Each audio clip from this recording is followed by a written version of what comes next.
Magandang hapon mga kamagaway. So nandito ako sa ilalim ng pinyahan at saka kamuting kahoy mga kamagaway, pagkat naghanap ako ng kabuting makukuha tuwing umaga at hapon.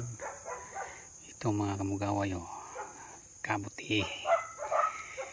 Hinalo namin to sa gulay mga kamagaway. Sarap to. Ang dami nito pag umaga, pero pag hapon kakaunti lang yung nakuha ko. Mayroon din nakuha yung kasamaan ko. So dito lang ito matatagpuan sa ilalim ng mga pinyahan, yung tinatawag na may bundok-bundok, yun parang punso. Tsaka doon ko ito nakuha mga kamugaway. So thank you for watching. Bye bye.